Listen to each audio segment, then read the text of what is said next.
হজকালীন নবী করিম সাল্লাল্লাহু আলাইহি ওয়াসাল্লাম কি স্বয়ং কুরবানি করেছিলেন এবং কোন পশু কুরবানি করেছিলেন একটু বললে আমাদের জ্ঞানের মধ্যে বৃদ্ধি হতো। হজের সময় রাসূলুল্লাহ সাল্লাল্লাহু আলাইহি ওয়াসাল্লাম যে কুরবানি করেছেন তা তিনি উট নাহার করেছিলেন। উটকে নাহার করা হয়। আমাদের এখানে অনেক উট যদিও বা নাহার হয় তো একটি মেলার মতো হয়ে যায়। তো কেমন মেলার মতো হয়ে যায় যেটার কারণে আপনি দেখবেন যে অনেক বড় মুশকিলের বিষয় হয়ে যায়। কিন্তু এখানে একটি আজব ইশকের বিষয় ছিল যে হুজুর সাল্লাল্লাহু আলাইহি ওয়াসাল্লাম উটকে নাহার করার জন্য আপন সে বস্তু ছুরি হাতের মধ্যে নিল। তো উট নিজেই চলে হুজুর সাল্লাল্লাহু আলাইহি ওয়াসাল্লামের দিকে আসতে লাগলো। উট নিজেই চলে আসছে, তিনি তাকে নাহার করলেন।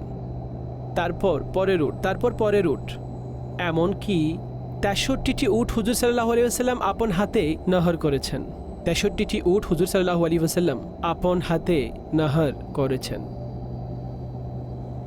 আর এইভাবে বর্ণনা করা হয়েছে যে হুজুর সাল্লাল্লাহু আলাইহি ওয়াসাল্লাম আপন জীবনের প্রতি বছরের একটি করে উট নাহার করে দিলেন। আর ৬৩টি উট হুজুর সাল্লাল্লাহু আলাইহি ওয়াসাল্লাম হজরত অবস্থায় এভাবে নাহার করলেন।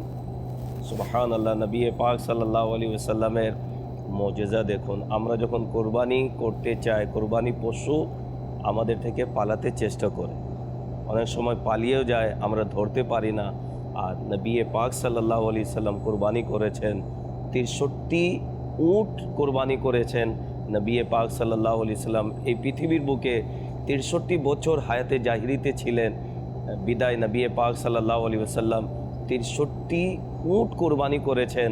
আর কত সুন্দরভাবে মুফতি সাহেব বলেছেন, প্রত্যেক উট নিজে এসেই নহর হতো, নিজে এসে নবী পাক সাল্লাল্লাহু আলাইহি সাল্লামের দরবারে উপস্থিত হতো এবং তারা হুজুর সাল্লাল্লাহু আলাইহি ওয়াসাল্লামের হাতে তারা নহর হয়েছে।